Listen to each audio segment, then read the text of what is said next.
അവധി ദിവസങ്ങളിൽ ചിലപ്പോൾ ഈവനിങ്ങിലൊക്കെ നമ്മൾ ഇതുപോലെ ഒന്ന് പുറത്തിറങ്ങിയിട്ട് നമുക്കിവിടെ അടുത്ത് ലേക്കൊക്കെ ഉണ്ട് അപ്പം ആ ലേക്ക് ഒന്ന് നടന്ന് ചുറ്റിക്കിറങ്ങി പുറത്തുനിന്ന് ഫുഡൊക്കെ അടിച്ചിട്ടായിരിക്കും വരുന്നത് അപ്പം ഇന്നും അങ്ങനെ ഒരു പ്ലാനിങ്ങിൽ ഇറങ്ങിയതാണെങ്കിലും നല്ല മഴക്കാറായിരുന്നു അതുകൊണ്ട് ഒന്നും നടന്നില്ല. ലേക്കിൻ്റെ അങ്ങോട്ടൊക്കെ പോയാൽ നമ്മൾ തിരിച്ച് നടന്ന് കയറി വരുമ്പോഴത്തേനും മഴ പെയ്ത് മൊത്തം നനയും കേട്ടോ.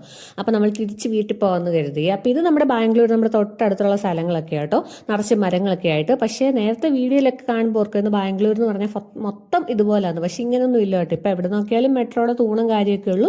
ചിലയിടം മാത്രം ഇതുപോലെ നല്ല ഭംഗിയുള്ള സ്ഥലമൊക്കെ ഉള്ളൂ കേട്ടോ. അപ്പം അത് കഴിഞ്ഞ് ഞങ്ങളേതായാലും തിരിച്ച് നേരെ വീട്ടിൽ വന്നിട്ട് ഞാൻ നാളത്തേക്കുള്ള രാവിലെ കഴിക്കാനുള്ള സാലഡിനുള്ള സാധനങ്ങളൊക്കെ അരിഞ്ഞും അതുപോലെ തന്നെ ഇരുന്ന കറികളും ചോറും എല്ലാം കയറ്റി ഫ്രിഡ്ജിൽ വെച്ചേ നാളത്തേന് എടുക്കാമല്ലോ. അപ്പം എന്നാണേലും പുറത്തുനിന്ന് അപ്പോൾ പിന്നെ കൈയോടെ നേരത്തെ എല്ലാം അങ്ങ് ഫ്രിഡ്ജിലോട്ട് കയറ്റി.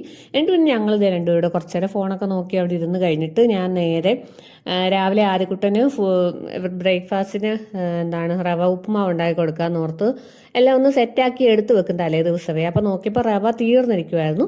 അപ്പോൾ പിന്നെ കയ്യോടെ അടുത്ത പാക്കറ്റൊക്കെ പൊട്ടിച്ചെടുത്തില്ല. പിന്നെ രാവിലെ സമയം കാണത്തില്ല, അപ്പോൾ നമുക്ക് അതിൻ്റെ ഇടയ്ക്ക് ധൃതിയാകണമല്ലോ. അപ്പോൾ തലേ ദിവസം തന്നെ അതൊക്കെ ഒന്ന് ചെയ്ത് വെച്ചിട്ട് തലേ ദിവസം തന്നെ ചോറും നമ്മുടെ റൈസ് കുക്കറിലോട്ട് ഇറക്കി വെക്കാൻ വേണ്ടി അരിയെല്ലാം കഴുകി ഇൻഡക്ഷനെ വെച്ചിട്ട് ഇവിടെ എല്ലാം കയ്യോടെ ഒന്ന് ക്ലീൻ ആക്കിയിട്ടേക്കാണ്.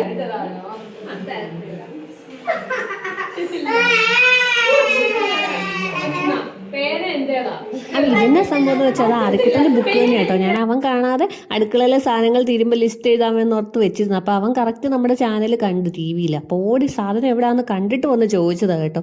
പിന്നെ അത് ഞാൻ കൊടുത്തേ. അത് കഴിഞ്ഞ് നമ്മുടെ ഫുഡൊക്കെ വന്നായിരുന്നു, ഫുഡൊക്കെ കഴിച്ചു. അത് കഴിഞ്ഞിട്ട് ഞാൻ പാത്രമെല്ലാം കഴുകി അവിടെ എല്ലാം കൈയോടെ അങ്ങ് കഴുകിയിട്ടിട്ട് ഈ ഒരു പാത്രം ഉണ്ടല്ലോ ബിരിയാണിയൊക്കെ വരുന്നത് ഞാൻ കളയത്തേ ഇല്ല കേട്ടോ. എന്തിനാണ് എടുത്ത് വെക്കുന്നതെന്ന് എനിക്കും അറിയത്തില്ല, എല്ലാം ഇങ്ങനെ സൂക്ഷിച്ച് വെച്ചിട്ടുണ്ട്.